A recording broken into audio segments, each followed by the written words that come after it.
SOS back at you guys once again. This time it is for some Wrestle Kingdom preview predictions, some stuff we think is going to happen. Wrestle Kingdom 15, as we talk right now, literally is about. If you think about it, it's going to be next Monday, what Western, Standard Time, all that good stuff. And you know who I am. It's your boy, the Pro Wrestling Fly God, International Shiaku. But I don't come alone this time, and I almost like for stuff like this to happen, but then of course I don't, but I do because it's almost like a big return. We got a big return. You already know who it is, man. She's no stranger to the channel. She's been away handling her business as she does, man. The Almighty J, the intellectual, juggernaut herself, the exalted one, my great tag team partner, Jana. Jana, how be you here in this holiday season? Oh, hello, hello. I hope everybody listening has had a lovely holiday of whatever flavor it is that you personally enjoy, or none whatsoever. It's been about 2.5 months since you and I have recorded a show together, and that is far too long, but we're about to remedy that with some Wrestle Kingdom previews and predictions, among other things, and I'm pretty psyched about it. 100%. So since the time that you and I have last recorded the last episode that we did, the landscape, I don't want to say the landscape of New Japan has changed, but some things have maybe shook the foundation of how New Japan were doing things. So in the time that we have recorded the last episode, not only have we had a new double champion be crowned, that being Tetsuya Naito, well, not being a new double champion, he actually successfully retained his title against Evil at the Power Struggle show. But at the same show, Jay, we had something that's never happened in New Japan Pro Wrestling before. We had the G1 Climax winner actually lose his briefcase to somebody that he lost to in the G1 tournament, which Jay White was actually able to pick up the victory over Kota Ibushi, to where that, including myself, I was a little surprised that happened at that point, because I think everybody kind of assumed maybe from the start of the year when things was kind of happening, especially after the Dangerous Tekkers and the Golden Aces maybe kind of went their separate ways, that Kota Ibushi was probably scheduled for a strong G1 showing, if not winning the whole thing, which he did. But nobody saw us dropping the briefcase on the way to Wrestle Kingdom. But even him dropping the briefcase, Jay, my man still has found a way to get into the main event. So we could almost be hypocrites here, because I know people last year say, well, how is Naito even in this main event? And I'm still kind of finding myself saying the same thing about Ibushi, but it is what it is. Well, it's a bit of a different thing, because last year at Wrestle Kingdom, you had Naito beating Taichi in one match to even get within sniffing distance of trying to get in the main event as far as the double gold dash was concerned. And then this year, you basically had Naito acting as complete Deus Ex Machina for Kota Ibushi, that, okay, here, I give you this match, that you should have had. And yeah, I have a little bit of a problem with how the English commentary team has interpreted all of this. And you and I have talked about certain narratives being driven on more than one occasion that we don't necessarily totally agree with. And in this particular case, the idea seems to be that it's purely Naito's own arrogance and his desire for fame and glory and cementing his legacy of wrestling both nights. And there's an element of that there, yes, absolutely. But I think we really cannot overlook the fact that it's because of who is involved here. Because let's look at this. Kota Ibushi wins the G1. Naito gets it in his head, okay, I'm going to face Ibushi, who he has said publicly, I hate you, Kota Ibushi, the man. I really like to wrestle Kota Ibushi, the wrestler. And Ibushi was like, he said he hates me? You remember that? It was all like, oh. But the point is, Naito got it in his head that it was going to be him and Ibushi in the main event at Wrestle Kingdom, and he really wanted that, because he knows that even though it takes 5 years off of our lives to watch their matches together, they make magic in the true sense of the word, even though it terrifies us while they get there. And he did not appreciate Jay taking that away from him. So part of it was, yeah, I'll fight you on the 5th, Jay, but I don't really care about you. I want to fight Ibushi more. And so there's an element that really kind of got brushed aside by the English commentary team, because I don't think you can blame everything on arrogance and the desire for glory. It's too personal for that. And the way that maybe the narrative, that not even really the narrative, maybe the way that it's coming across as a disconnect, maybe between the English speaking audience and the Japanese speaking audience.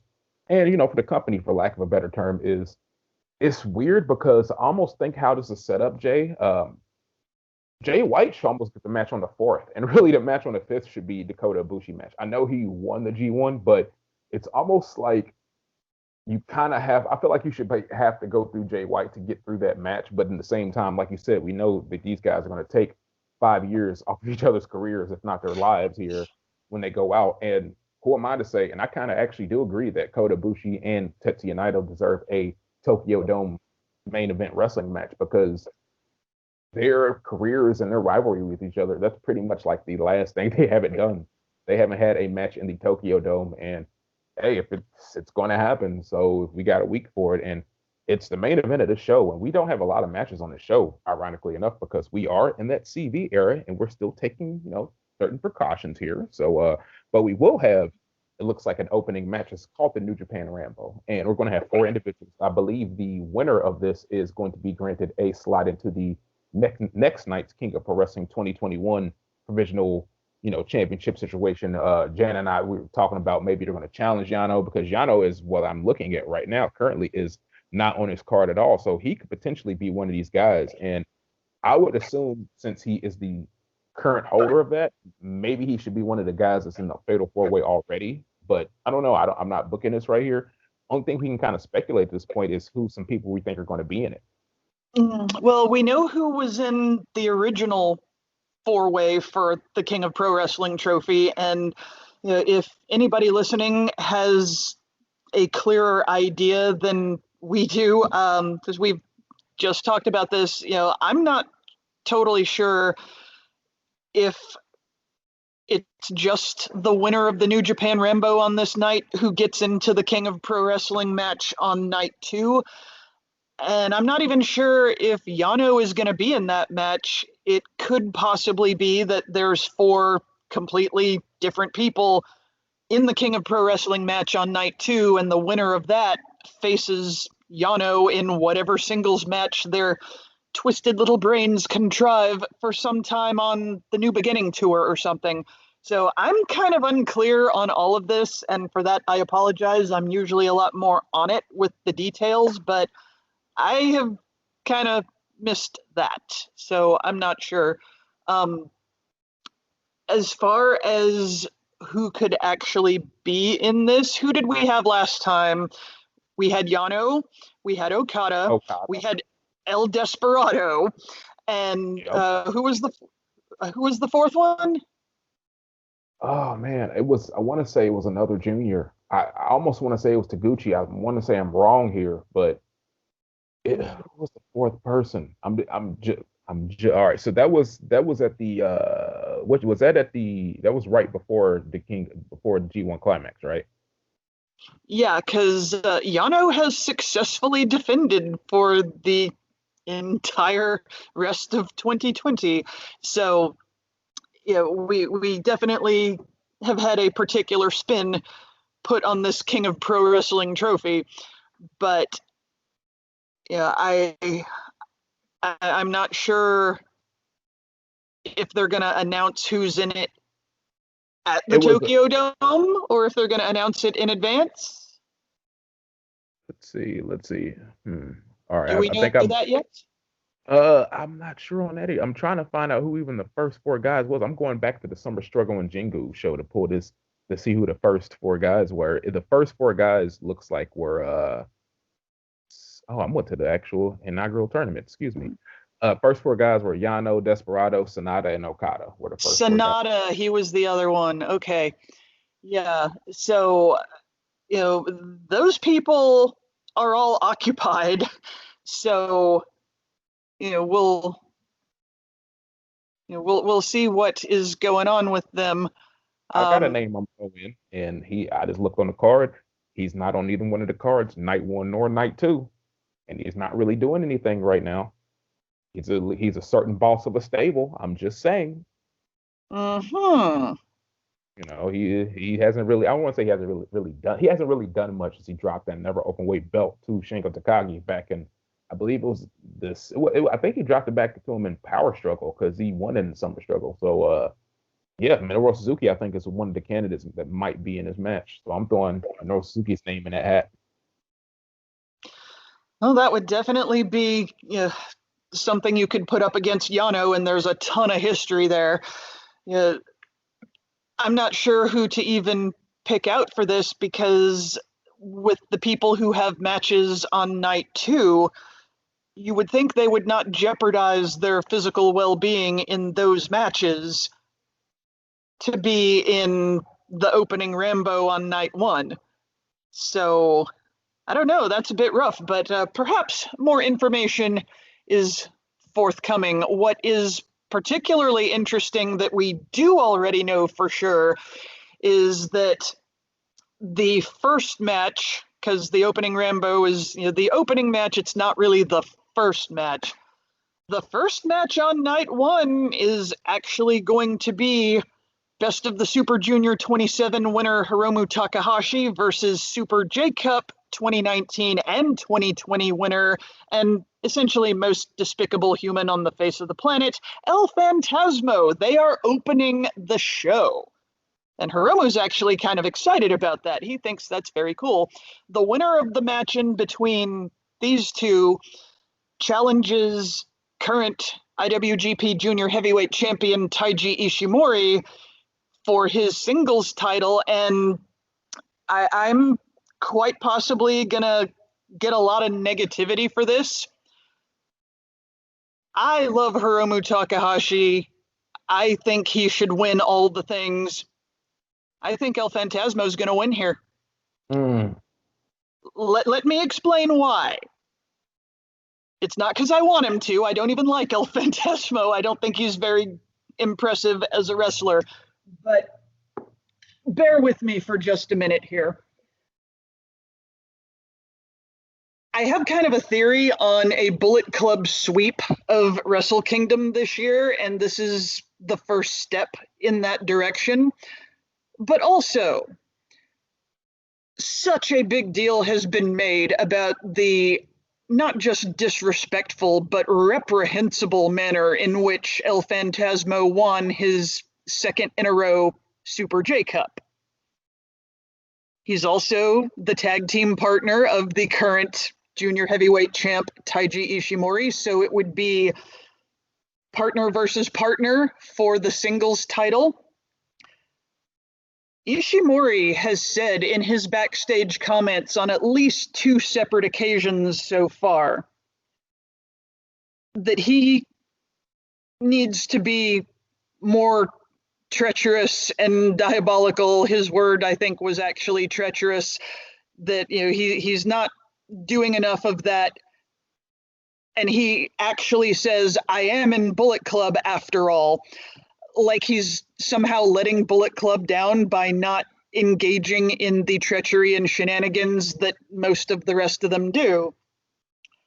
I feel like this is laying the groundwork for him to get kicked out of Bullet Club because he's just not as naturally horrible as some of the rest of them are.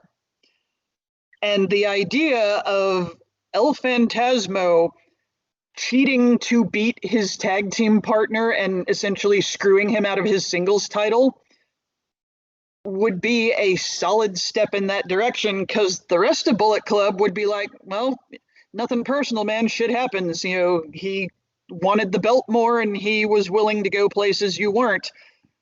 Ishimori has basically, called himself out for not being treacherous enough.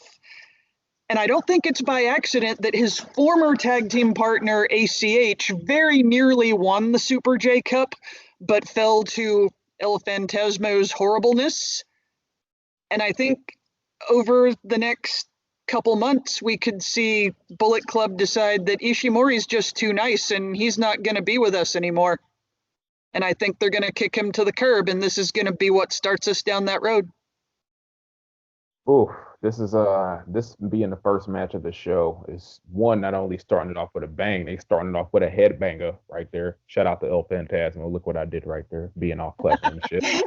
But man, this is actually a hard match to pick because you make a very great point right there. Because like you like I, love Hiromu Takahashi. He should win all the damn things. Want to see him win all the damn time. But at this point, is it almost too soon for him to win a junior heavyweight belt again? I kind of absolutely think it is. And it's weird too, 'cause you make an interesting point with Taiji Ishimori maybe not being underhanded and dastardly enough to get the victory over El Phantasmo. And then I think about that, and I'm thinking about, do they want to kind of go that route and have him, him being El Phantasmo or Taiji Ishimori? Did he want to kind of have like that inner kind of beefing right now, which kind of might go along with the storyline with the Bullet Club, seeing as we do have kind of not really a power struggle. They kind of like turned that down a little bit, but it kind of get ramped back up right after Wrestle Kingdom. So that's very possible. Man, and I don't know. I think ultimately, does he win the title, Hiromu Takahashi? Which kind of is carried on to my prediction tonight too. Ultimately, I'm going to say no, but I think he's going to get through El Phantasmo here. I think he's going to get through El Phantasmo, and it's going to give us that false sense of security that, hey, maybe he's going to pick the belt up back here again. And I just think Taiji Ishimori is going to turn him back. It's going to turn back that challenge, and it's going to pretty much put Hiromu Takahashi back at square one because even though I do think you have more mileage in having a guy like Phantasma beat Hiromu Takahashi their first meeting, because when he's the heel, you kind of want the heel to get to have a little bit of come up, and you want the face to kind of chase him and to get that victory back. I almost kind of feel like you would kind of be doing a disservice to Ishimori in a way. I almost feel like Ishimori needs that victory over El Phantasmo, or not over El Phantasmo, over Hiromu Takahashi more than El Phantasmo does, because Jay, you know, like I know, the whole best of the Super Junior tournament, he played second fiddle to Hiromu Takahashi the whole time. He was a champion. He was semi-maining. Hiromu was in the main event every time. So I think you need to have Taiji Ishimori defeat him definitively again and pretty much send Hiromu Takahashi back down again. And that's kind of what he needs right now. And but for the meantime, on night one, I got Hiromu beating El Phantasmo, but maybe not so successful on night two. Well, Ishimori has beaten Hiromu twice. He beat him to take the title away from him, and his whole chip on his shoulder about, I am the champion, and yet Hiromu is treated like the star of the division. He gets all the main events, he gets all the attention, he gets all of the media coverage. You know, all of that, well, all of that is not only true, all of that was brought to the forefront of the conversation for a reason. And so I almost like the idea that if El Phantasmo cheats to beat Hiromu, because El Phantasmo cannot beat anyone without cheating to do it. We're seeing this. And so if Phantasmo beats Hiromu by cheating, then you've got Ishimori going, okay, let's see you be treated like the face of the division. Now you couldn't even beat him, so you're definitely not, on my level. I think we got all of that information for a reason, and we'll see where it goes. Again, I would love to see Hiromu win all of the things, and I will not be sad if he does. But if even part of my theory about Bullet Club this year is correct, I think this match is going to start walking us in that direction. Speaking of Bullet Club title matches, 100%. the second match is also one. Bullet Club is in the next two matches, and our first three matches, if you include the junior heavyweight, face off between Hiromu and El Phantasmo. So, speaking of titles, next we got for the IWGP Heavyweight Tag Team Championships. This is going to be pretty much one. I'm 50-50 right here because we got the champions who I love, the Dangerous Techers, the DTs, Vodka and Veggies, as Jay and I tagged them last year, defending their championships here, trying to attempt to make their third defense against a team that defeated them in the World Tag League, and the team that actually went on to win their first World Tag League, the Grills of Destiny, Tagaloa, and the man who shot me that sweet ass cameo, Tama Tonga, too sweet me, my brother. challenging, attempting to wrestle away the heavyweight tag team belts from the Dangerous Tekkers. And the last time these two teams faced off, Jay, was very, very heated. Oh man, we've seen the Iron Finger from Hell, which is almost sacrilege to use if you're not Taichi. So yeah, that was very heated the last time we got this. And this time, I don't know, this is a 50-50 encounter. And we even talked about this off podcast. It's like, do you want to give the Gorillas of Destiny almost too much because they just finally won their first World Tag League? And the next thing they need to accomplish is to win these belts in the Tokyo Dome. So it's like, do you want to give them both of those kind of accolades in the same kind of fell swoop?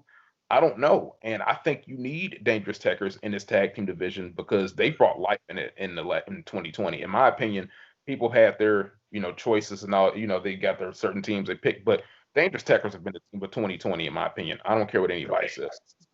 That's Oh, just I love Dangerous Tekkers as tag team champions, and much like the match before it, I want to see them retain. And I think you said it exactly. They really have breathed new life into the tag team division. Although, to be fair, and we've seen this happen with champions in other divisions, they haven't really been able to be champions in their own right for most of their title reign. They've kind of existed as an obstacle or a foil for Tanahashi and Ibushi.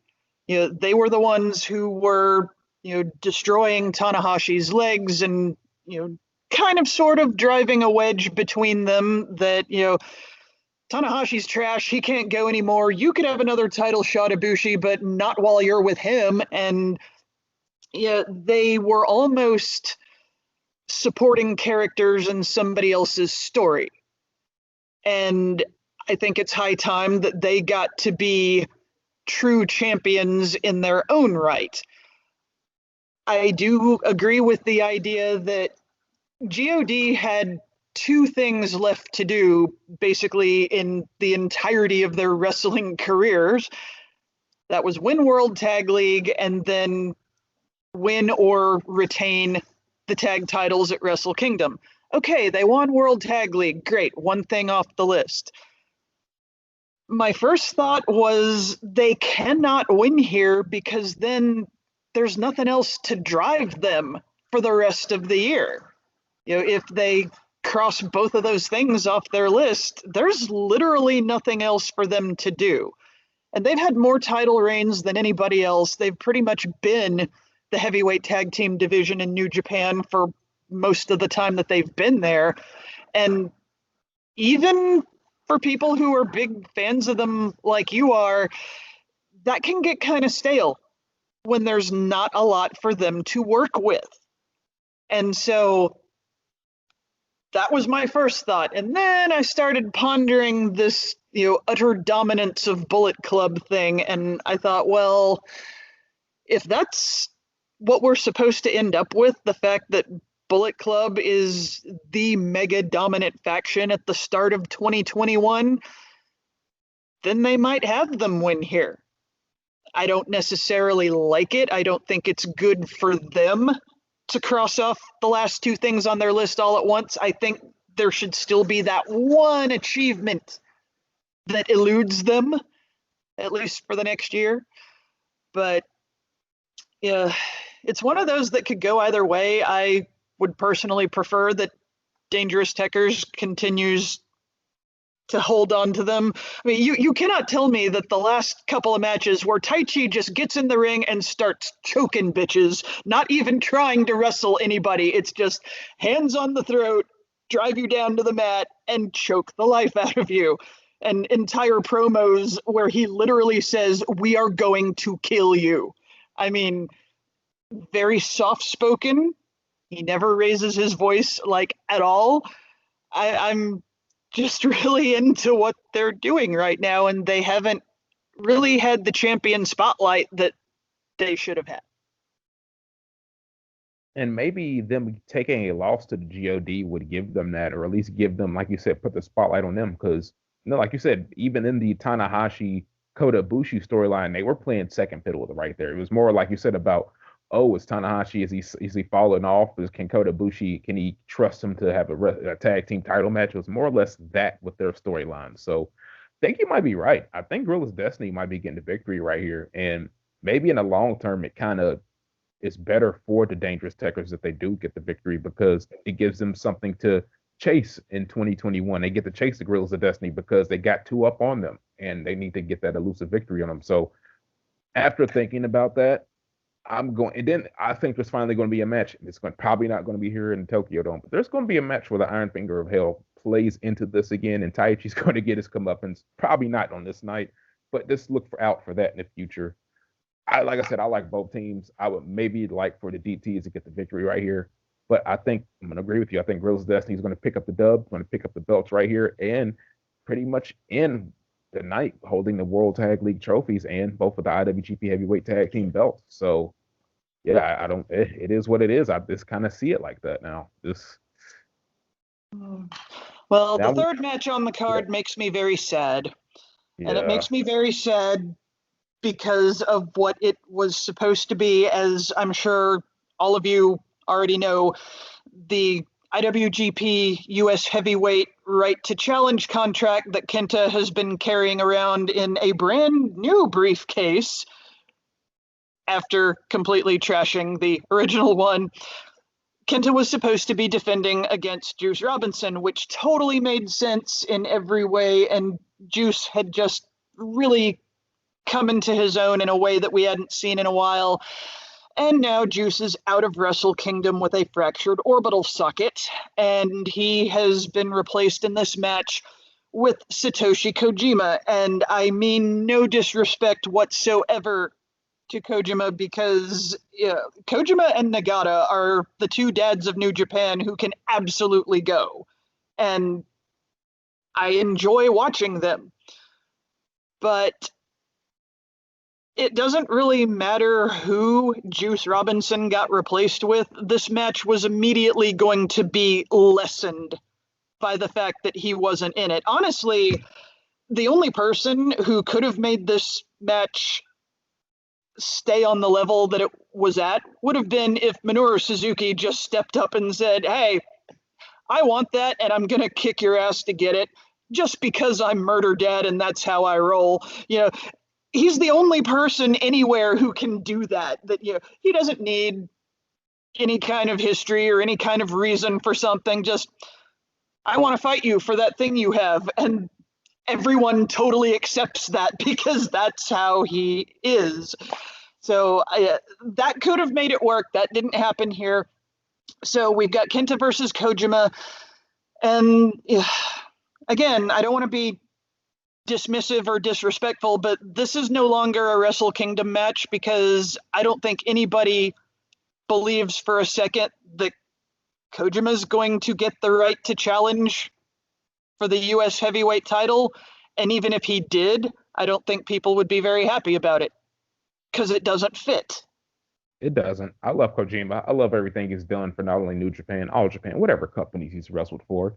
But I got to agree with you when you're right, because what you said, I can't put it any better myself. This is kind of, unfortunately, since Kenta is the IWGP United States heavyweight briefcase holder, this match is kind of a placeholder right here, unfortunately. So we kind of know what's going to happen.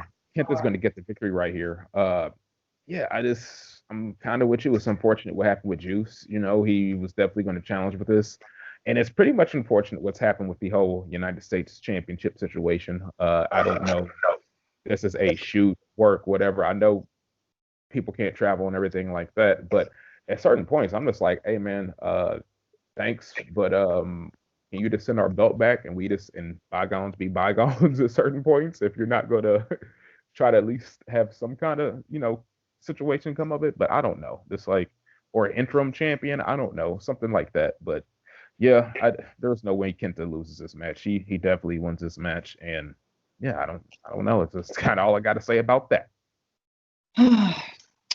Well, the fourth match you probably have a little bit more to say about, and that is essentially a special singles grudge match, if you will, between the ace of the universe, Hiroshi Tanahashi, and Great O Khan, who honestly has come off as more of the leader of the Empire than Will Ospreay has over the last several shows. Um, but Great-O-Khan is the one who's kind of led the charge on making sure that Tanahashi never walks again. So we've seen Tanahashi in this downward spiral for months. And while this has been his story for the last several years, this year it's just kind of felt different. I know that anybody following Tanahashi's career probably says that a lot, but this year it has just felt like it's been more extreme than it has been in years past. And so I'm kind of two minds here. Tanahashi has slid so far down the ladder that him losing to Great-O-Khan here pretty much indicates that he's just a couple of steps away from opening six-man tags with the other dads of New Japan. But at the same time, you've got the Empire, this new heel faction that is supposed to be pretty dominant. So you're going to have to let them dominate, which was not intended as a pun on Great-O-Khan's finishing move, but here we are. And so I would not be shocked if Great-O-Khan gets the victory here, because you've got to make the Empire look strong now that they exist and they are here. But I just feel like if Tanahashi does not win this match, New Japan is basically saying, okay, we're done with you at this level of competition. See you in the opening match. Mm. That puts me in a very hard predicament, because I might be in the minority here, but ever since he's came back over from his excursion, I've been a fan of the Great-O-Khan. I really have been. I've been a fan of his, maybe not some of his attire. That's been a little questionable. I'm like, okay, you don't really need to do that. But I've kind of been a fan of his motives. Like, I just like, for a certain reason, he just was going at evil. He was just like, yeah, I can't wait till we wrestle you, man. I'm like, all right, who's he talking about? Then like to where I messaged you, I was like, oh, he's talking about evil. Okay, that's interesting. I didn't know you guys had beef, but did evil? Maybe he didn't either. So it is what it is with that. And but this is to bring up a word that you were talking about earlier, not trying to, use puns or whatever. But no, it's very key. The word is dominate, and he is the dominator of the Empire. And like you said earlier, from all intents and purposes, in my opinion, he is the true leader of the Empire. So with that being said, and with what you said about Tanahashi maybe being not necessarily put out the pasture, but for all intents and purposes, put out the pasture, I don't think it would be shocking that if Khan won. I think, because I'm picking Great-O-Khan to win this match. I think what is going to be shocking in the fashion that how he wins this match. I don't think this match is going to go north of 10 minutes. I think he's literally going to dominate Tanahashi right here, and he's going to make a statement, because at this point, it probably is. Maybe you're saying Tanahashi is going to be wrestling. I don't want to say he's going to be wrestling in the opening matches with the dads, but you kind of have to make a statement with this guy, because he took some pinfalls in the World Tag League. I'm not going to say maybe he shouldn't have taken, but he's the dominator. I think you need to have him establish that, and I think you kind of have to have him run through Tanahashi right here, and he's going to make a statement on the Tokyo Dome show, the grand stage of the Tokyo Dome show, I should say. And I don't think it's going to take him a long time to do it either. I think he's going to do it sub 10 minutes, and it's going to be a really impressive showing for him, because who would have dominated Hiroshi Tanahashi in less than 10 minutes in the Tokyo Dome? That's all very fair, and certainly could happen. I'm going to be pulling for some kind of a Tanahashi victory, just because as long as he gets that 3 count somehow, it doesn't matter how physically destroyed he gets in the meantime. But I mean, you could have Great-O-Khan completely annihilate him in short order, but Tanahashi manages to get the win, and then Khan just goes after him even more. We could see either thing.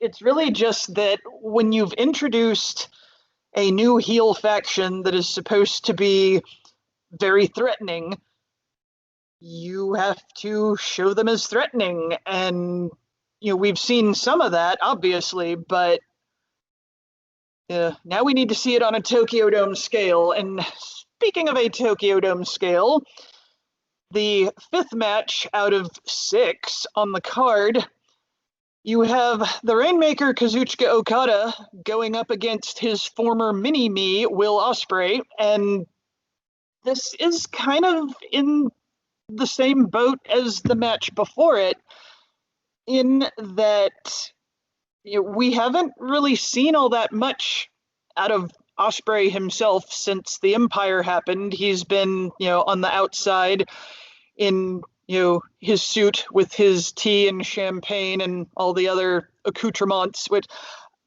I gotta go back to something Kevin Kelly said, because they have not revisited this and it cracks me up.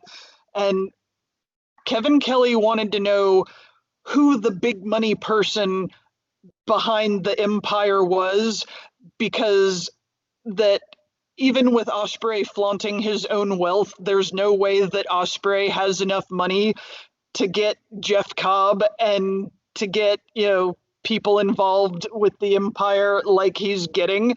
And that just cracked me up, that would be an observation that Kevin Kelly made. Like, who's paying for this, Ospreay? You ain't got that kind of bank. And, that just makes me giggle. But at the same time, Okada hasn't exactly been Okada since last year at Wrestle Kingdom. And while the idea of Ospreay beating Okada here would be the kind of thing that would really make people sit up and take notice of the Empire as a threat, the Okada that we have seen over the past year has been kind of aimless and floating, and he hasn't really done much that could be considered impressive. So this might also be the opportunity where we see the real Rainmaker come back, because he would have to if he's gonna beat Ospreay. So I don't know which way they're gonna take this, but I think no matter what happens, if we don't see death grip on the world heavyweight title Okada in this match, I don't think we're gonna see him at all. That's a fair point. And never have I ever wanted somebody, or more or less Kazuchika Okada, to whoop somebody's ass more than I have in the last few months with one Will Ospreay himself, because I was almost certain that he was going to beat Okada at the G1 final, and they surprised the hell out of me about the way that they went about it by introducing the Great Okan, by having B. Priestley come out there and just how he just went about it. I'm just like, this fucking prick right here, like, dude, like in storyline, kayfabe wise, you can totally, I guess, get behind that, because it's like this dude pretty much brought you over to New Japan. He pretty much gave you everything that you ever had in New Japan. Everything that you ever had in New Japan, kayfabe wise, is pretty much attributed to Kazuchika Okada. And this is how you repay him. I'm like, oh wow. I'm like, I kind of want to see Okada beat the shit out of you now. This is like I kind of love how they did that right there. And it's like you said, I don't even know if I want to see like the Rainmaker Okada. What I would like, I don't know if he even is going to do this. I don't even know if this is possible for him. I want to see if he can tap into anything that's close to Kishin Liger that he has in his body. I would love him to tap into that, because he needs to be like that for this feud. This isn't the feud that, oh, I'm a better wrestler than you, or I want to take the title, which were very much feuds with everybody else he's had in New Japan Pro Wrestling, maybe besides Jay White. Even though Jay White would be like, I'm better than you too, but he was still on the mental aspect of it. This is the first feud, really, you can say with Okada that it really has nothing to do with the in-ring. It's this dude stabbed you in the back for real. You brought him into this company, and this is how he repays you. So I would like Okada to win this match. I really would. But it's I don't know. Like I said, I think you still have it's that longer running if you have Ospreay beat Okada, but then at the same time, if you have Okada lose this match, is Okada not the franchise of New Japan anymore? Because that's what we've been told for so many years. And if he loses this match at Wrestle Kingdom, what did that like? He's another guy that takes a step back. We're talking about Tanahashi. I mean, he won't take a far step back as Tanahashi had, but he's another guy that won't be seeing that title for a very long time if he's to take a loss to Will Ospreay like that. And it's very fitting that the British heavyweight title is not on the line. Not that it's about the belt, but it's just very fitting that it's not. So, my No, ultimate pick, though, definitely, yeah. I like that idea. Basically, Kishin Okada, some other thing in there. Because I know you and I have had this conversation before that Okada does not have blood feuds with anybody. He doesn't have, personal feuds. Everything is about titles and wrestling matches. And that's part of why he bores me to death and I've never liked him. And yeah, the fact that these are two of my least favorite wrestlers and they're fighting each other, and I'm actually going to be cheering for Okada for the first time in my entire life. Yeah, the idea that this could be what shows us something else. I mean, we know what Okada is. We've seen it basically since 2012 and the Rainmaker shock and everything else. And the big question was always, okay, when your gimmick is basically being the champion, what do you have to offer when you're not? And the answer with Okada has basically been not much.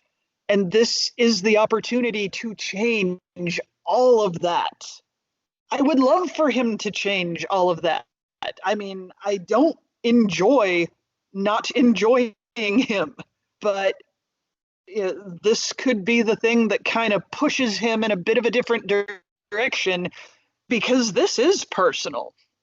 I would honestly like to see the condescending, snarky asshole Okada in the backstage comments more. He's done a little bit, but the kind of things that Okada has said about his opponents in the past. I want him to just go all out on talking about Ospreay that way, because he hasn't really done it. It's like, okay, we know the kind of stuff you're about. Let's see it, in a different way here. and ultimately too, though, Jay, this thing about this match, and it's just pretty much going to be like, hey, I don't know where Jeff Cobb is in the building because he's going to be there for night two, but Okan's match would have happened. If he loses to Tanahashi, I'm going to presume he's probably tired. If he wins, maybe he could still be tired. But for all intents and purposes, this is going to be you beating Okada or attempting to beat Okada one on one. And can you do it? Because you've never, it's almost like an Evo Naito situation. You've never really beat him one on one without any, definitely without any help. And when it comes to you one on one, you definitely can't beat him. So it's like, man, is that going to be the story here to where it's like, dude, he still can't beat Okada without any help right here if he had, because this help's not going to be there. And I kind of almost like that story. I think, and especially another thing too, you kind of have to give Okada a big win, especially after last year's Wrestle Kingdom. Last time we saw him in a Wrestle Kingdom ring, he was losing the double title match. So I kind of feel you have to get him a big win to reestablish himself as the Rainmaker. And Ospreay will be back because he's still a young dude and they still have stock in him. But maybe beating Okada here at Wrestle Kingdom is a little too much right now. So I'm going Okada. Well, yeah, I would like to think that's how it plays out, but if it doesn't, then that is actually going to follow my Bullet Club theory, and I'll get into it in more detail on night two, but basically, I feel like the long game here is a world heavyweight title feud between Ospreay and Jay White, and Jay White's going to be the babyface by the time that rolls around. And so if Ospreay beats Okada here, you know that eventually Jay's going to be like, oh, that's cute. I did that more than once, and I did it faster than you, and I did it earlier than you. And you can imagine what's going to be said about that.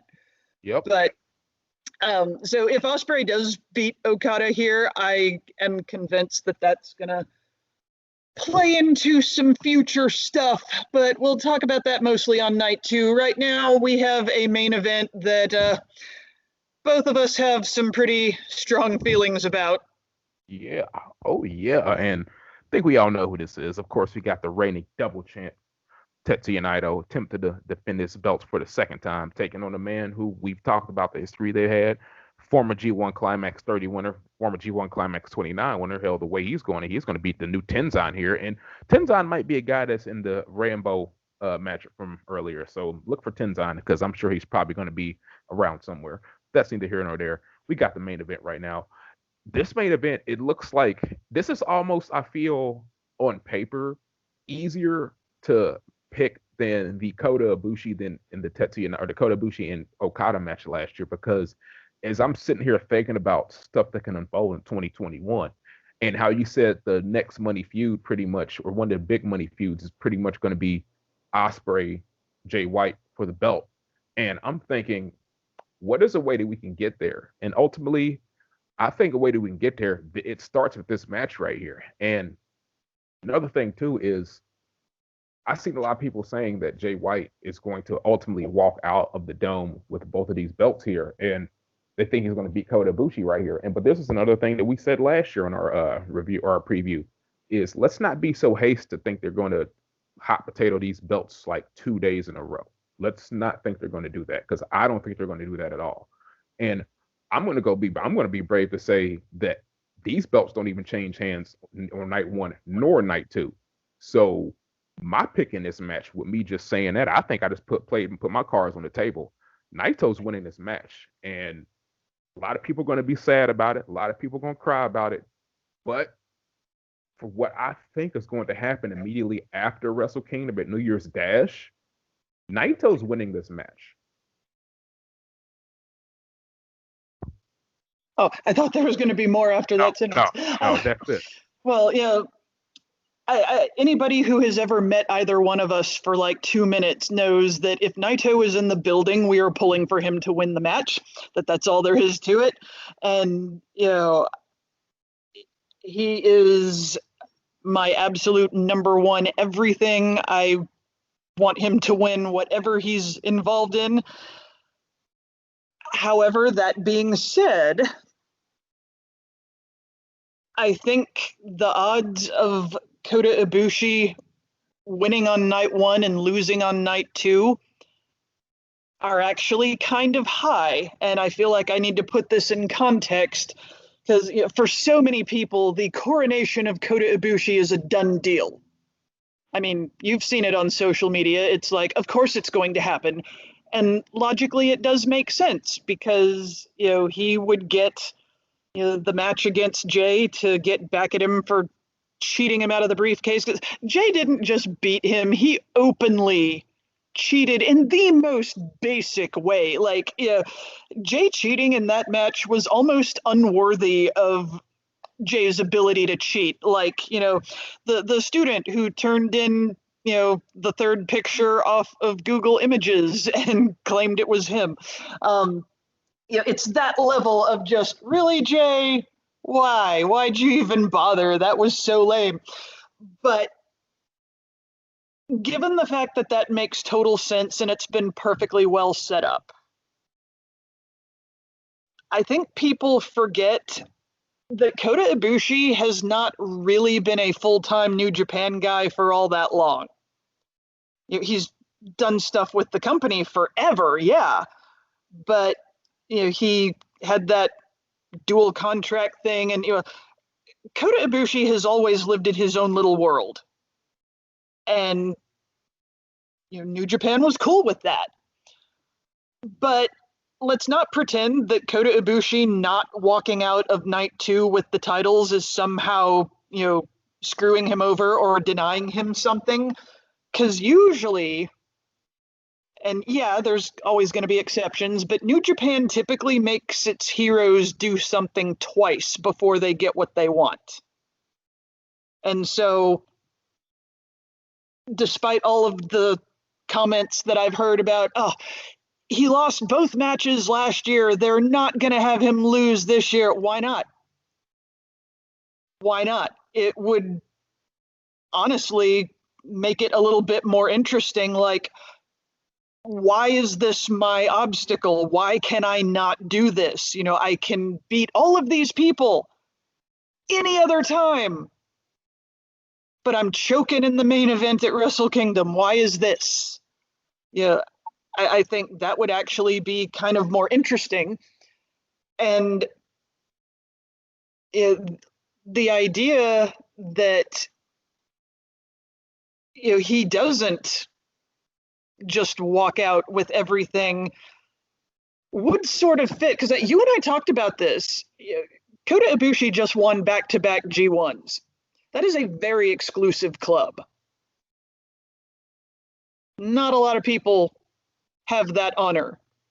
So you're telling me that in not only in the same calendar year, but within the span of a few months, you're going to give the same person his second back-to-back G1 victory and double titles from a main event at Wrestle Kingdom? That's an awful lot.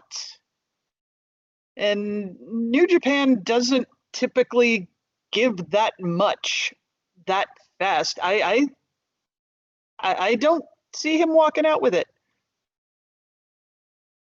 And it's just all about what night you don't think he's walking out of it here. So I got Naito winning night one. You got Ibushi winning night one?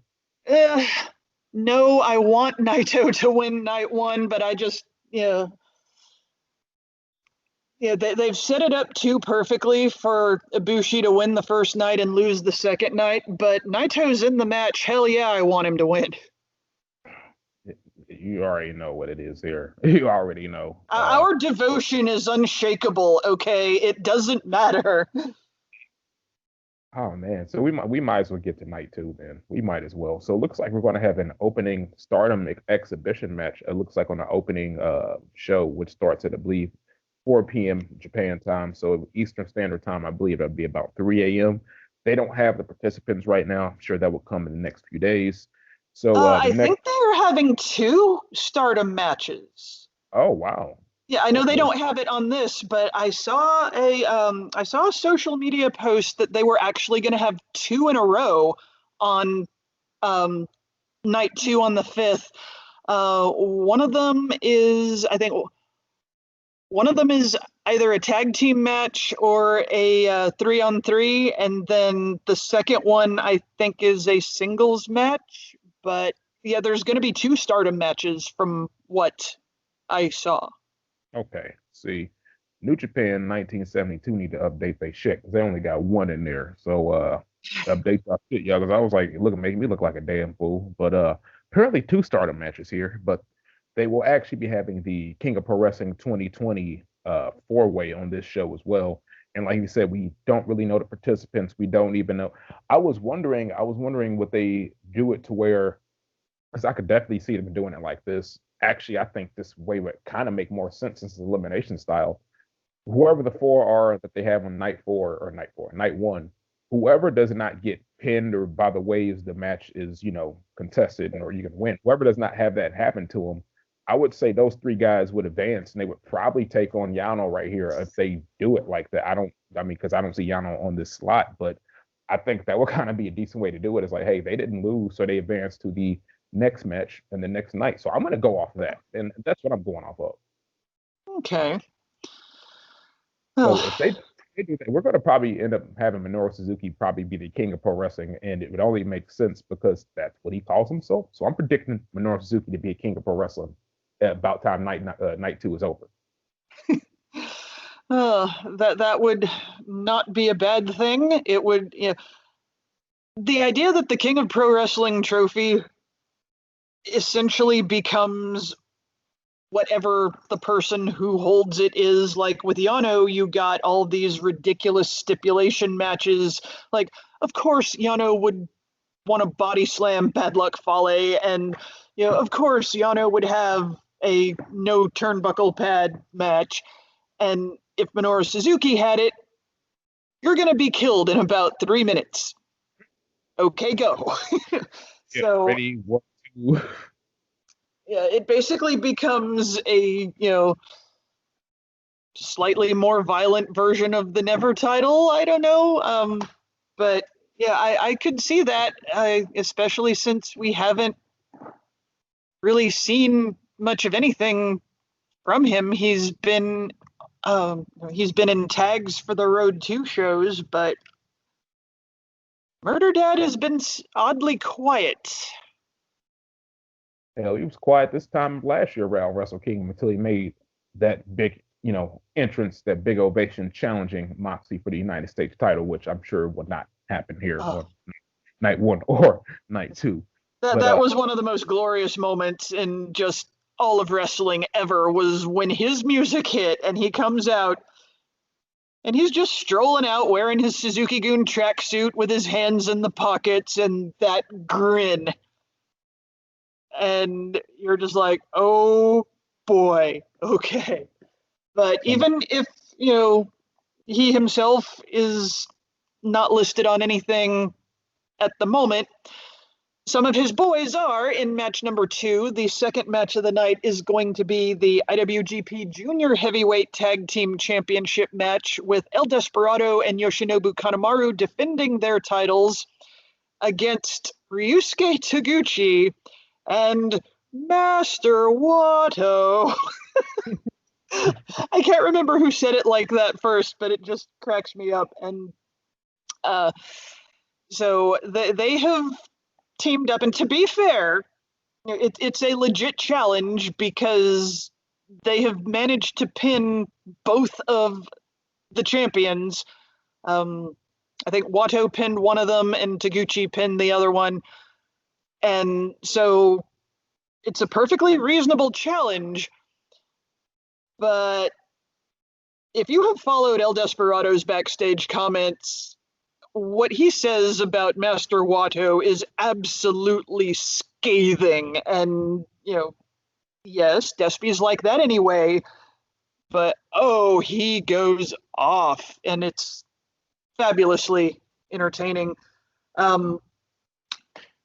I do have to acknowledge what I have seen a lot of people say, which is after that career-changing match against Hiromu Takahashi, that it's almost depressing that Despy is basically put back right in the position that he was in before that. He's got the mask back, everybody's acting like nothing ever happened, tag team champions with Kanemaru. But I think what people have to remember is he was tag team champions with Kanemaru before Best of the Super Junior even started. And any plans that are in the works for Despy are going to be working themselves out in 2021. Yeah, this, as much as I really don't want to say it, I want Despy and Kanemaru to retain just because I'm not really crazy about the alternative. But if they lose here, especially if Kanemaru is the one who gets pinned, Despy could decide, screw this, I'm done. Y'all saw what I did before. And he embarks on a whole new singles path that so many of his fans want for him so badly. So if they lose here, and I'm not saying they will, I kind of hope they don't, but if they lose here, it might be to separate Despy from all of this. And also, too, I wouldn't be mad if they went that route. That would be cool. But who's to say that he has to even leave Suzuki-gun for that to even happen? Because my thing is, I know people were talking about the whole mask thing and, him coming back with the mask and all that stuff. But Jay, what I attribute that to, what I compare that to is there have been certain matches to where the matches have been so brutal and so violent to where, guess what? The competitors have ripped off Jushin Thunder Liger's mask. You know what I mean? There was a best of the split, which I think this was kind of a callback to. It was a match between Koji Kanemoto and El Samurai to where Koji Kanemoto legit ripped El Samurai's full mask off and he went on to still win the match. I think it's more akin to him getting his mask or him doing that with the mask as being so just in the moment, just fired up to where he just did that. I don't think it's him being like, all right, I have a new character now. And I think it's more or less kind of a comparison to something like that happened in the past. I think it's a nod to that throwback.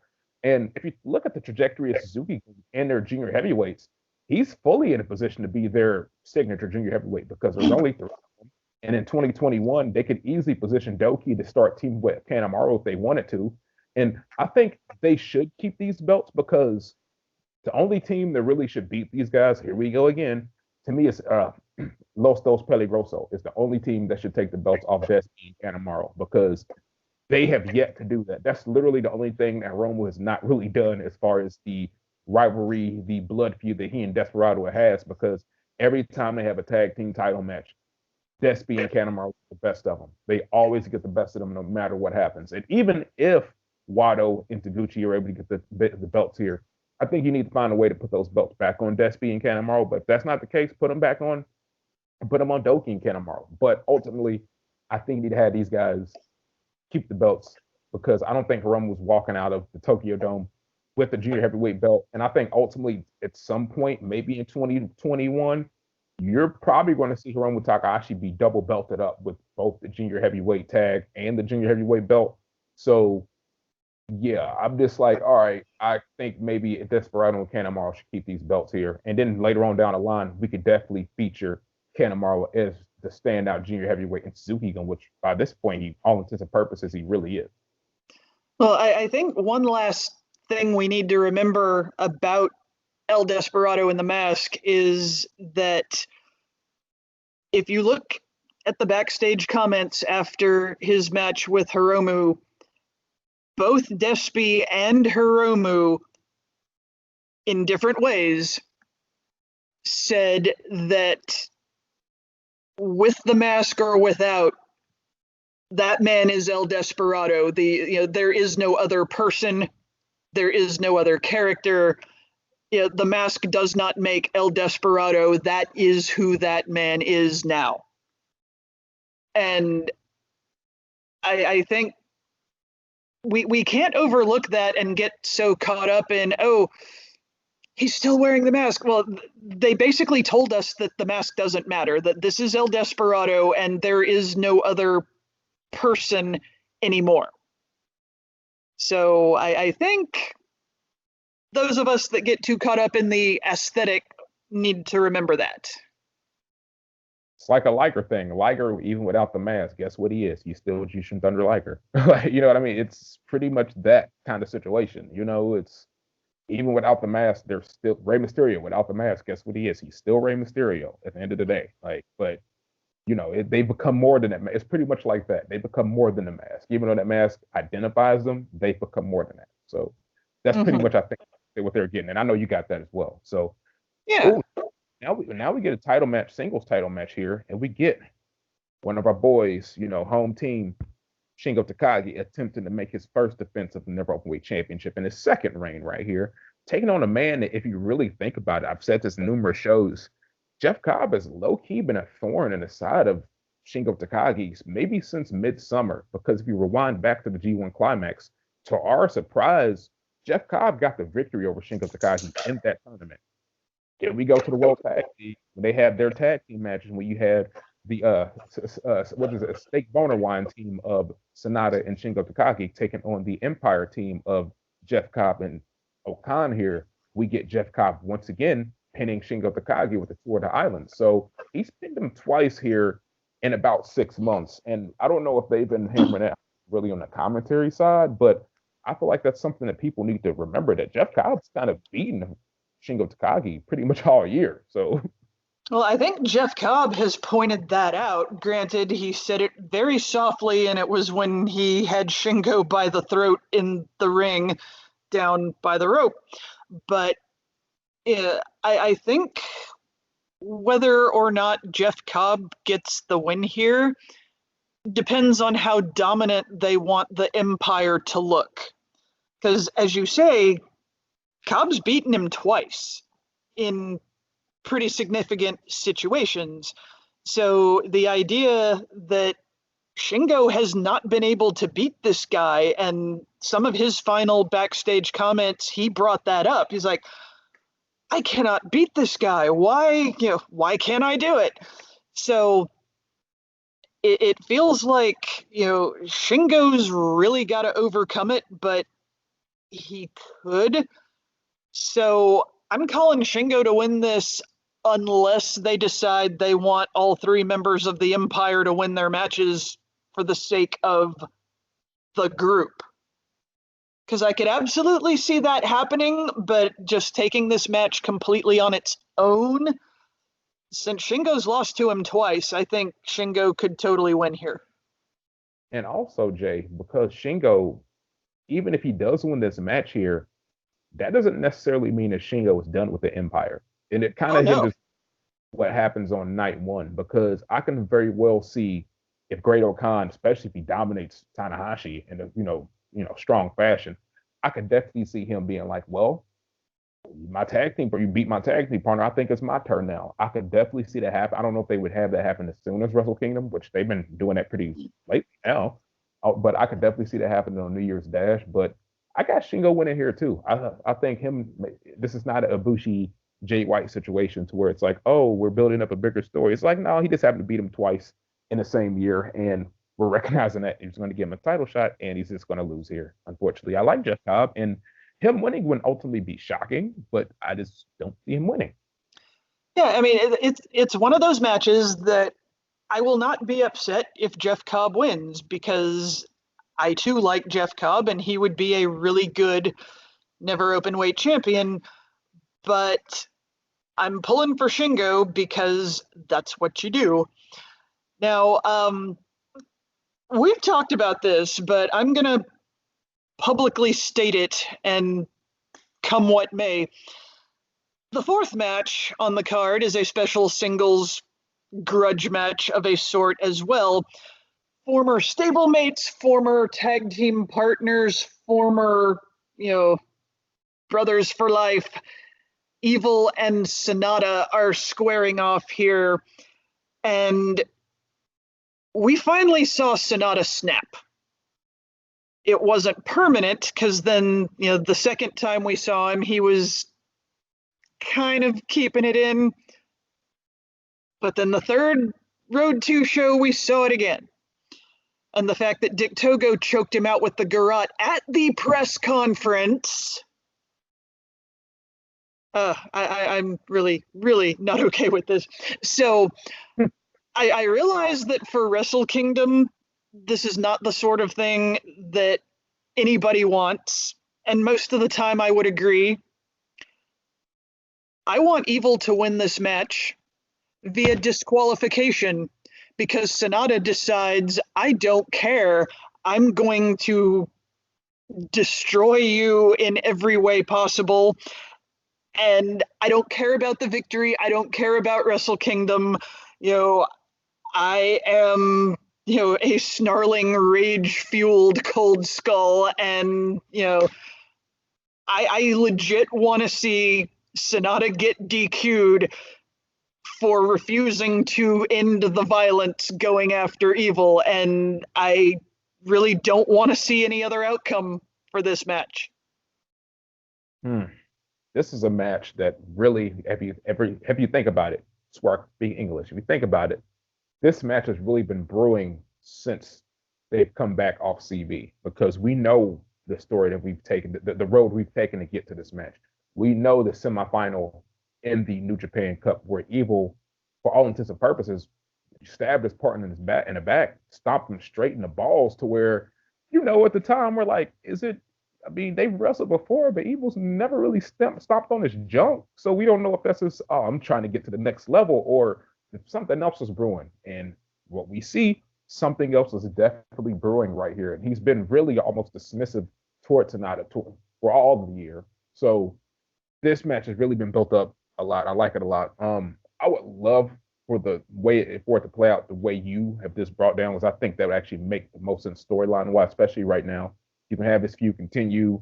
You can almost say that Evil can still say he won, but Sonata lost his cool. He's the Cold Skull, but he lost his cool here. Apparently, he's not the Cold Skull after all, type shit. But I'm just like, man, for what I think is probably going to happen in the foreseeable future here, I think Evil wins this match. And I hate to say that he would not clean, because he doesn't win matches clean, as we all know. He doesn't do that. But he's not booked on this show. don't be surprised if Bushi doesn't make an appearance and maybe kind of counteract Dick Togo here. So I would love to see that. Have Bushi come out here and counteract Dick Togo. But ultimately, I think Evil's winning this match. I think he's going to pin him too, Jay. I think he's going to hit him with everything is evil, and of course, not by any means by any way like that. But I think he's going to pin Sonata, and I think we're going to have something happen at New Year's Dash, which I'll talk about here a little bit later. But yeah, I think Evil gets the pin over Sonata, unfortunately. So we're both calling an Evil victory, but for completely different reasons. Yeah, I do like the idea of Bushi interference, and boy, this is one of those times that I'm really disappointed that he can't spit mist on anybody, because if ever it were warranted, it's now. But you know, it could go either way. I think the benefit to everybody if Evil wins by DQ, because Sonata just does not care anymore. I think everybody benefits from that more than from a straight win-loss kind of situation. But we'll see. And Oh, also too. I'm just gonna call it like it is. Sonata uses Evil's finishing moves against him. Evil can't do Sonata's moves. Yeah, I said it. Who wants some? And also, Jay, you're right. And two, also with that, I even like this idea better for kind of what I think might happen is if you have Evil beat Sonata by DQ means he could almost be even more dismissive of Sonata, being like, dude, I beat you. I don't care. I'm done with you. I'm wiping my hands with you. I beat you in the New Japan Cup. I just beat you here. We're done. And even no matter how he beat him, I could see him definitely doing that. So I almost like your idea better, and it will even tie into what I think is going to happen here in the short term, considering the kind of character that Evil is right now. So I actually like your idea of him winning by DQ way better. Well, we'll see how it goes. And I know some people will hear this and be like, a DQ at Wrestle Kingdom? I'm like, yeah, I know, but just for this one match. And just for this one match now. Like, if they're still feuding a year from now, I probably wouldn't want to see it. But, I think for the moment, it's a thing. The fifth match. Well, we have differing opinions as to who's going to get here, but still Taiji Ishimori defending his belt against either El Phantasmo, as you have predicted, or one Hiromu Takahashi, as I predicted. Is I think how it's going here. I feel you got El Phantasmo winning this whole pretty much, 3-man right here. I think you got him winning the whole, pretty much walking out with the belt. Well, I just think they would not have made such a big deal about how utterly horrible he was through the entire Super J Cup if the point wasn't going to be that he's going to stoop progressively lower as he gets over here, because it's one thing to do all those horrible, cheating, disrespectful things to all of your opponents. It's another thing to do it to your tag team partner, your faction buddy. I think this is going to be Ishimori's wake-up call that Bullet Club has not really been a good place for him. And I'm not disputing that he shouldn't have come in with them. They really kind of didn't have a choice, because if you think back to when Ishimori got here, Bullet Club is a faction of traitors. And Ishimori was considered by fans of Pro Wrestling Noah to be the biggest traitor of all. I think there's people who still won't say his name. Wow. And you remember at the time the reaction on social media when he showed up in New Japan, and people were just apoplectic. Him showing up with Bullet Club, I think they didn't really have a choice, because they knew they were going to get that reaction. So, okay, let's roll with this. But aside from that, being in Bullet Club has not really benefited Ishimori at all. Both of his junior heavyweight title reigns, he's been kind of a background figure, usually to Hiromu, with or without justification. his tag team title reign with ELP, we've commented on that it seemed to be a showcase for ELP and Ishimori was just kind of there. Taiji freaking Ishimori should never just be kind of there, and yet he was. So I think he's one of those guys that Bullet Club has not helped him, and him eventually getting kicked out of it, or better still, choosing to leave on his own because he could. See, I think that's going to be ultimately the difference. Jay's going to get kicked out. Ishimori's going to quit. I seriously think on down the line, that's how it's going to go.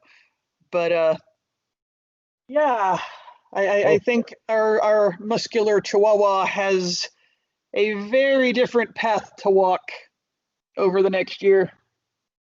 I think El Fantasma walking out of both nights with the belt would be probably the most shocking result because, one, I don't think anybody's really giving him a chance. I think people are probably being dismissive of him just being like, we're automatically getting a Hiromu Taiji Ishimori rematch, which you would think like, oh yeah, that's how they're gonna go. And if maybe it wasn't somebody else, it wouldn't be so obvious. But nah, I think that probably him winning might be the best move. It's all about will they do it? I don't know. I ultimately still think Muscle Chihuahua might be walking out of here with the belt.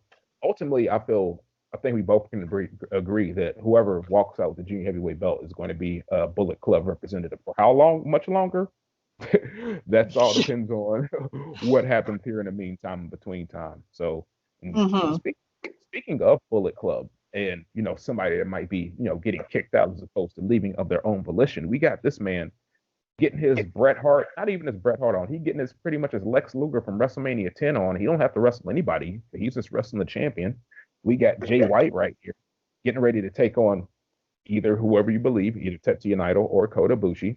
I think it's going to be Naito. Jay, you think it's going to be Kota Ibushi? I like how it's both the title matches. We have two different people. I kind of like that a lot. It's like, hey, we. I think we want the same things, but we have different views of what's gonna happen. Because what we want and what we think are gonna happen are not often the same thing. And this is kind of where I think this is for me. And I don't even know if this is even going to have a chance to. It might bleed into a little bit of a New Year's dash. I think Evil is going to make an appearance in this match, no matter who the champion is, no matter who Jay White's taking on. And I'm thinking Evil not on purpose, wink, wink, nudge, nudge. I'm thinking Evil here is going to inadvertently cost Jay White's the belt here. He's going to have some kind of I really do. I think he's going to have some kind of distraction here. He's going to maybe come out, try to quote unquote try to help him, or maybe Jay White shoo him off. Or he's definitely. I think we're definitely seeing Evil here in this main event. I really do. And I think if Evil pretty much, he's like, if Evil hits him, and Evil's kind of going to give that look like, oh well, and kind of like just walk off, and then like, which I think is Naito will take advantage and hit Jay White with a Destino and put him away. And then you can almost have Evil being in on the next night at New Year's Dash or whenever y'all want to have these post-match interviews being like, hey, man, I tried to come out and help you, dude. Man, it's not my fault that you couldn't beat Naito for the double belts. I mean, I beat him for the double belts, dude. And, hey, I mean, I tried to come out and help you, but, things just happen, man. Next time, this don't mess my help up type situation. And just play that out as however long you want to play that out for. But I could be wrong. I do think we're about to start to see the splintering of Jay White from Bullet Club starting at Wrestle Kingdom here. And I think it starts in this match because I don't think he's going to win. I think Naito beats him. I would love to see that. I really, really would. However, if my theory about what they're going to do with Bullet Club holds true, and again, Bullet Club is basically filling the spot of the dominant heel faction while the Empire works their way up the food chain. So let's say, for the sake of argument, that, whoever the opponent is, that Jay White walks out with both titles. We have already established that Bullet Club leaders have a shelf life of about 2 years. Jay has hit that point. And his utter paranoia about Ghetto and Evil being up to something is great because that's exactly what he was doing. It's like, the person who's doing the cheating accuses other people of cheating because that's all they can see. It's like that, but I would not at all be surprised if Jay wins on night 2. Everything's completely fine. He's on the top of the heap. He's got the titles. Everything is good with Bullet Club. They've all got the belts. Everything is dominant. And New Year's Dash is when they punk him out. And everything that he thought was going to happen totally does. And then he loses the titles in very, very short order. And now Jay White's got absolutely nothing because he doesn't have the backup from Bullet Club anymore. He wouldn't have any titles anymore. From the day he came back from Excursion, he's alienated everybody. He will have no allies. He will have no friends. He will have no backup whatsoever. He's going to be at absolute rock bottom. And this is not going to be, immediate. It'll take a little bit, but this is where we start his redemption arc.